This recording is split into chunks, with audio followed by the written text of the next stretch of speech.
സെക്രട്ടേറിയറ്റിന് മുൻപിൽ ഗതികേട് കൊണ്ട് ആശാ വർക്കർമാർ വരെ ഈ സമരത്തിൽ ഏർപ്പെട്ടിരിക്കുന്ന വേളയിലാണ് ഈ PSC ചെയർമാനും അംഗങ്ങൾക്കും ഇത്തരത്തിൽ വലിയ രീതിയിലുള്ളൊരു വർധനവുണ്ടായി. ഇനി പറ, ഞാൻ കേക്കട്ടെ. ഈ സർക്കാരിന്റെ പ്രഖ്യാപിത നയമാണ്. കാരണം പാവപ്പെട്ട ആരോഗ്യ പ്രവർത്തകരോടൊപ്പമല്ല ഈ സർക്കാർ എന്ന് തെളിയിക്കപ്പെട്ടിരിക്കുകയാണ്. ഈ പ്രതിസന്ധി സമയത്ത് കോവിഡ് വന്ന സമയത്തൊക്കെ നമ്മളെയൊക്കെ ചേർത്ത് പിടിച്ചത് ഈ ആരോഗ്യ പ്രവർത്തകരല്ലേ. അന്ന് ഈ സർക്കാരിന്റെ വ്യക്തമായ പ്രഖ്യാപിത നയം പോലും മധ്യവർഗത്തിനോടൊപ്പം അധികാരവർഗത്തോടൊപ്പമാണ് എന്ന് തെളിയിക്കപ്പെടുകയാണ്. നിങ്ങൾ കഴിഞ്ഞ 8 കൊല്ലമായി സർക്കാരിന്റെ നയങ്ങളും നടപടികളും ആനുകൂല്യങ്ങളും പരിശോധിച്ച് നോക്കും. എല്ലാം കൊടുക്കുന്നതെന്ന് പറയുന്നത് അധികാരം കൈയാളുന്ന സെക്രട്ടേറിയറ്റ് അടക്കമുള്ള ജീവനക്കാരും ഉന്നത ഉദ്യോഗസ്ഥർക്കാരാണ് ഈ സർക്കാർ വഴിവിട്ട് എല്ലാം ചെയ്യുന്നത്. കിഫ്ബിയുടെ തലപ്പത്തിരിക്കുന്നവന് ഇതുവരെ കേരളത്തിൽ ഒരാൾക്കും കിട്ടാത്ത ശമ്പളം, മുഖ്യമന്ത്രിയേക്കാൾ വലിയ ശമ്പളം കൊടുക്കും. അപ്പോൾ ഈ സർക്കാർ സാധാരണക്കാരോടൊപ്പമല്ല എന്നുള്ളതാണ് തെളിയിക്കപ്പെട്ടിരിക്കുന്നത്. തൊഴിലാളി വർഗ പ്രസ്ഥാനം എന്ന് പറഞ്ഞിട്ട് തൊഴിലാളികളോട് ഇത്രയധികം തൊഴിലാളി വിരുദ്ധത കാണിക്കുന്ന ഒരു സർക്കാർ കേരളത്തിന്റെ ചരിത്രത്തിൽ ഇന്നുവരെ ഉണ്ടായിട്ടില്ല. ഇവൻ നമ്മക്ക് പണിയുണ്ടാക്കുമെന്നാണ് തോന്നണേ. ഇവിടെ ആ ആശാ വർക്കർ 1500 രൂപയ്ക്ക് വേണ്ടിയല്ലേ സമരം കിടന്നത്. ഇവിടെ എത്ര രൂപയാണ് വർദ്ധിപ്പിച്ചത്? നിലവിൽ PSC മെമ്പറുടെ ശമ്പളം എത്രയാണ്? 2.5 ലക്ഷത്തിന് മേളിലാണ്. 1.5 ലക്ഷം രൂപ അധികമായി കൊടുക്കാൻ വേണ്ടി ഇവിടെ ആയിരക്കണക്കിന് ചെറുപ്പക്കാരെ തൊഴിൽ കൊടുക്കുന്നുണ്ടോ? ഒന്നും ചെയ്യുന്നില്ലല്ലോ. ഇത് ശരിക്കും ധിക്കാരമാണ്. അതായത് ഇതിനകത്ത് നിയമിക്കപ്പെട്ടതെല്ലാം രാഷ്ട്രീയ നിയമനങ്ങളാണ്. ആ DYFIയുടെ കൊടി പിടിച്ച സർക്കാരിന് വഴിവിട്ട് സഹായം ചെയ്യുന്ന ആളുകളെയാണ് ഇതിനകത്ത് നിയമിച്ചിരിക്കുന്നത്. ഉറക്കം വരുന്നു.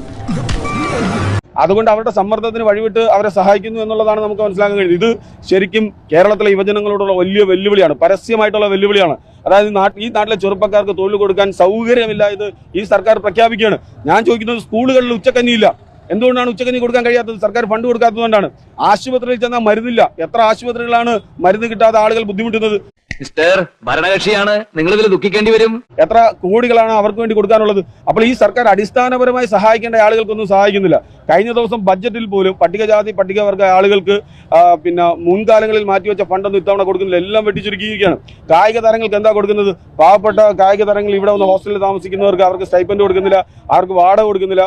അപ്പോൾ SC ST ആയതുകൊണ്ട് തന്നെ, അല്ലെങ്കിൽ പട്ടികജാതി പട്ടികവർഗത്തിൽപ്പെട്ട കുട്ടികളായതുകൊണ്ട് തന്നെ കൃത്യസമയത്ത് ഈ വാടക കൊടുക്കാൻ വരുമ്പോൾ അവർ അപമാനിക്കപ്പെടുകയാണ്. അവരുടെ ഉള്ളിൽ അപകർഷതാബോധം വളരെ വലുതാവുകയാണ്. അപ്പോൾ ആ കുട്ടികൾ സമൂഹത്തെ ഫേസ് ചെയ്യാൻ പറ്റാത്ത രീതിയിൽ മുമ്പോയാണ്.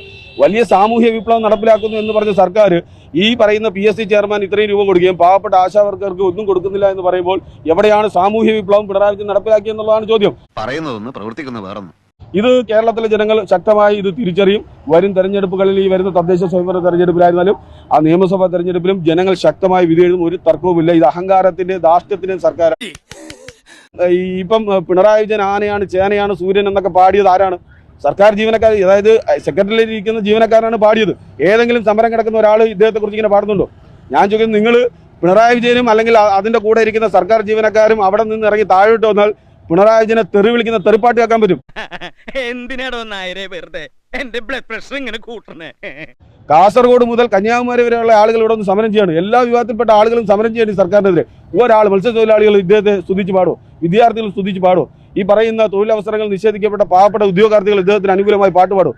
അപ്പോൾ പണം കൊടുത്ത ആളുകളെ പാട്ട് പഠിപ്പിക്കുന്നു. ഒരു PR വർക്ക് തന്നെ കേരളത്തിലെ പിണറായി വിജയൻ നടത്തുന്നു എന്നുള്ളതാണ് നമുക്ക് മനസ്സിലാക്കാൻ കഴിയുന്നത്. ഇതിനെതിരെ ശക്തമായ വിധിയെഴുത്തുണ്ടാവും, ശക്തമായ പ്രതിഷേധം, ജനകീയമായ പ്രതിഷേധം ഉണ്ടാവും. യൂത്ത് കോൺഗ്രസും ജനങ്ങളെ ശക്തമായി അണിനിരത്തി പിണറായി വിജയന്റെ കള്ളക്കളികൾ പൊളിക്കും.